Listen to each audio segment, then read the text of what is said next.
It's chilly in here. Hi everyone, I'm Trudy and welcome back to another BritScent video.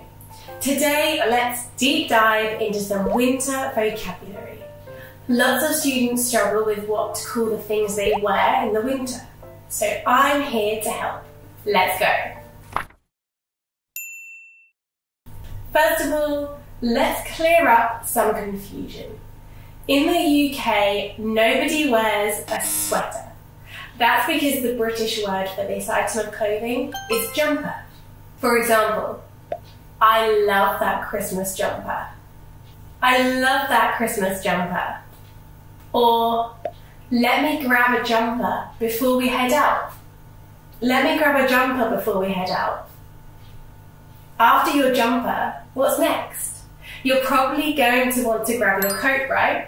But what kind of coat is it? Or is it a jacket? Well, a jacket just describes an item of clothing that opens at the front and doesn't go past your hips. A coat is similar, but generally longer than this. Jackets and coats with a thick quilted style are referred to as puffer jackets or puffer coats. For example, he told me to get a puffer jacket for the camping trip because it would be cold at night. He told me to get a puffer jacket for the camping trip because it would be cold at night. Or, she barely takes off her puffer coat in winter. She barely takes off her puffer coat in winter. Another common kind of coat is the parka. This is generally waterproof with a fur-lined hood and reaches around mid-thigh. For example, I've worn this parka skiing every year since I was 20. I've worn this parka skiing every year since I was 20. The long, stylish coats, which reach past the knees, are trench coats. We often just say trench. These often tie at the waist and tend to be slightly waterproof. If it's in the shade of brown or cream, but made of soft, absorbing fabric, we might also call it a camel coat. For example, wow, that green trench is gorgeous. Everyone's wearing camel coats this year. Wow, that green trench is gorgeous. Everyone's wearing camel coats this year.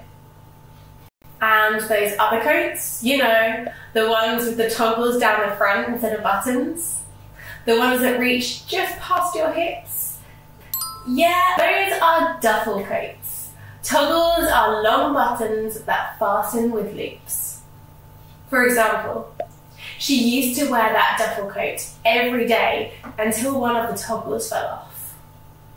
She used to wear that duffel coat every day until one of the toggles fell off. Okay, now we've got that out of the way, how can we talk about wearing clothes in general?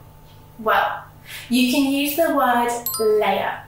As a noun, we use it to talk about how many items of clothing you have on, especially one on top of the other. For example, I heard it's better to wear loads of thin layers than just a couple of thick layers.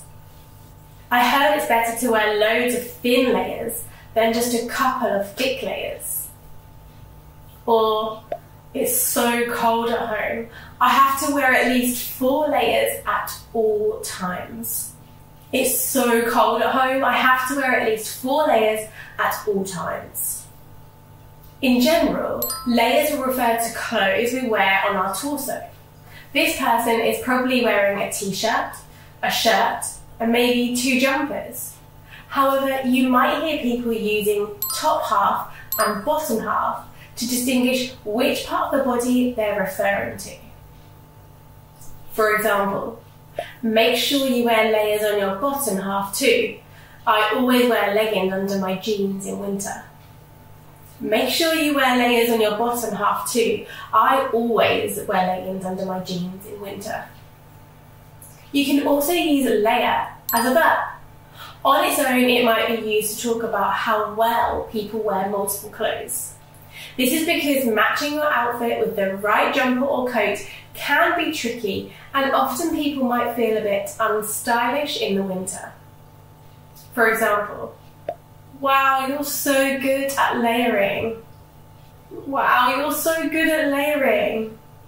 Or, I hate winter because I'm terrible at layering. I hate winter because I'm terrible at layering. If you want to talk about the act of putting on more clothes, use the phrasal verb layer up. For example, you better layer up. We're going for a walk. You better layer up. We're going for a walk. Or, winter is coming. Time to layer up. Winter is coming. Time to layer up. So what about you? Are you good at layering? What kind of coat or jacket do you tend to wear in winter? Comment below and we'll get back to as many as possible. Make sure to like and subscribe for more videos on Need to Know vocabulary. And you can also follow us on Instagram so you don't miss anything. Thanks for watching and I'll see you next time.